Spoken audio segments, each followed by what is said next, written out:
Hey all, Ron here from Military Images Magazine with a new kind of episode, a new feature. It is feedback on your comments. I've been thinking about this for months now. I so much enjoy reading everything that you all have to say in response to the videos, and I do my best to like and love and make occasional feedback as time allows. Somehow I just feel like it's not enough because I read these comments and I know that you all are pouring your information and in some cases your hearts and soul into these thoughtful bits of feedback. And so it just doesn't feel like enough for me to hit the like button. So I thought, well, let me just try answering some of your questions and some of your comments in video. This is maybe a way for me to sort of get back and say a little bit more, give back a little bit to you and say a little bit more. So this is an inaugural episode.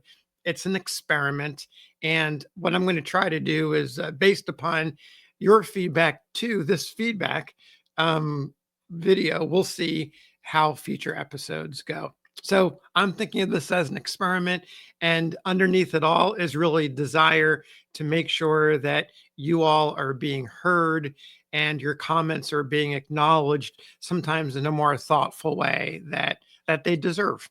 So I'm going to go through each episode from this past week and talk a little bit about or respond to some of the feedback and talk a little bit more about them. So, our Monday episode was about this grisly wound and a question of euthanasia in war. Trisha, 1969, left a comment. She wrote, "When I was working as a nurse, I had a terminally ill woman on a ventilator write me a note asking me to end her life. She died not long after that. I felt so sorry for her and helpless as to how to help her." And that it made me think about the reflection and a modern Trisha's experience being a modern parallel to exactly what Dr. Ben felt, and he's the gentleman pictured on the right, Dr. Ben Troll. What Dr. Ben felt back in 1864, he's in the same exact situation. It's a moral conundrum. How do you respond to an individual who is suffering? And like Trisha's patient, the soldier who had the horrible face wound went into a coma and died soon after the exchange. So in a way, it sort of reminds me of the idea that the same the same challenges that we face, the same decisions that we face as human beings, whether it's 2025 or 1864, it's no different. Of course, technology has changed, medical advances have changed. But at the end of the day, you're still faced with this really difficult decision to make. So I guess what I'm trying to say here is the time between the generations just evaporates when I read comments like Trisha's and think about Dr. Ben Troll and what he experienced. Another comment that I think is worthy of mentioning comes from Valerie Murat, 1923. Her comment about suggesting a link between Civil War surgeons and later medical controversies or advancements. I don't have a depth of knowledge to be able to speak to that question directly, but it did remind me of the knowledge of surgeons in the US Army, in the medical establishment during the war itself. They knew that they were doing something that was going to impact the future generations. And this is based on research I've done in the past. In 1862, they form what is essentially the Army Medical Museum to begin collecting specimens and begin collecting information in the form of case studies because they realize that the nature of the wounds that they're encountering and the surgical advancements that are going to happen during the war are going to inform the future, not only of military medicine, but medicine as a complete body of science and a body of knowledge. So the wherewithal of these of the Civil War medical establishment in the middle of a war that they had no idea what the outcome was going to be. In 1862, having the foresight to establish a place to collect the samples, the case studies, and all of that, and begin to think critically about how that's going to inform the future is just, to me, is something that's an incredible moment in medicine. So, move on to the next episode, A Rich Man's War and a Poor Man's Fight. Um, there's a number of comments that came out of this. One of them, I just say on a humorous note and a much appreciated note, was by John Reed 8336. John comments occasionally, at least I notice them occasionally, and he always ends. He thanks me, and then he says, "For the algorithm." And I just want to say that when I'm doing these videos, it's sort of assumed, I sort of assume that you all who are watching on YouTube in particular, I also will post these on Facebook. I assume you know that hitting the like and subscribe buttons, particularly on YouTube, I'm speaking to the YouTube crowd in particular. When you do that, you add to, as John says, you add to the algorithm, and that helps me to be able to be part of the YouTube partner program, which of course earns revenues, so that I can continue doing what I'm doing. So just a shout out to John for always saying for the algorithm. It makes me smile and makes me appreciate all that you do, and John's awareness that that helps the bottom line is really appreciated. I also want to say, on a more serious note, one during the video, I talked about the fact that this was mostly this rich man's war and poor man's fight pretty much had its origins within the Confederate side of the equation.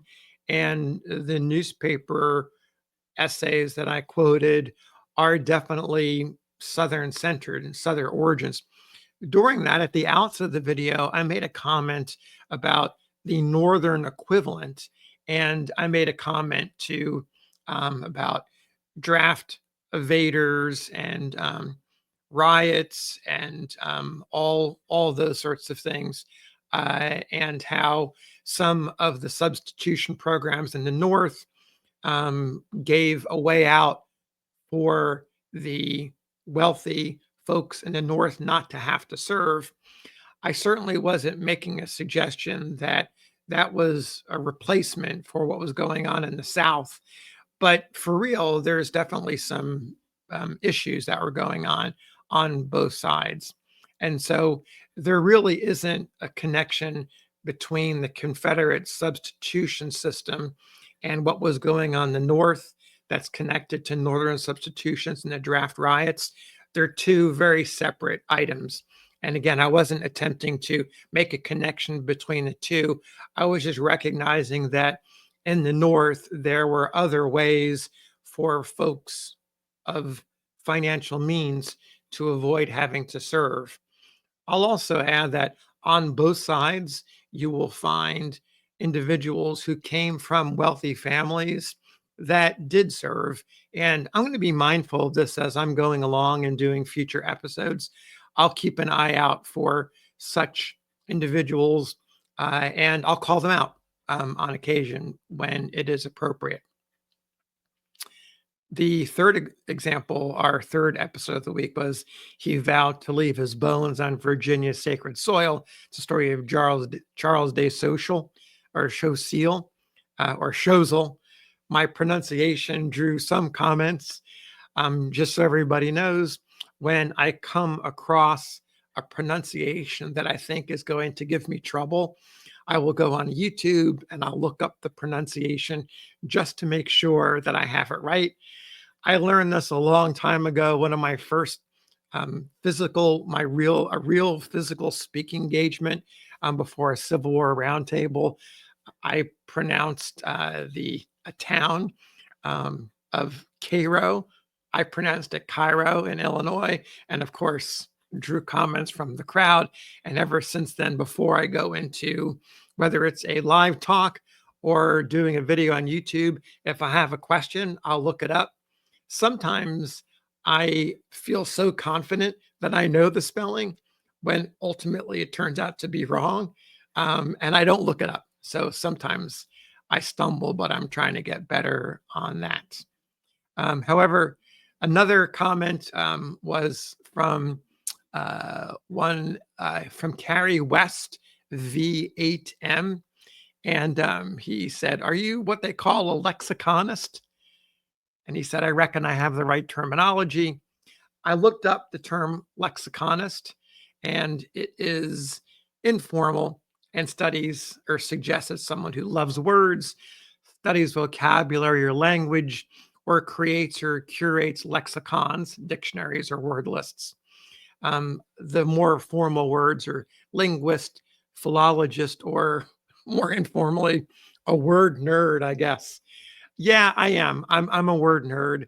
I'm really interested in vocabulary.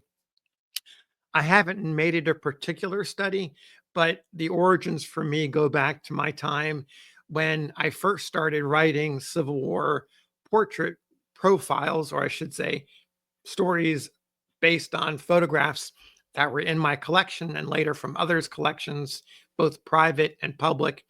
As I got into the writing, I realized pretty early on that the individuals with whom I was dealing, these soldiers and sailors and civilians that had left behind diaries and journals, or others that had written about them, were really using precise words to describe the various aspects of their character and their life and military experiences. And so it caused me to up my game, because if I'm talking about these individuals, my goal is to try to give you the most articulate description of who they are.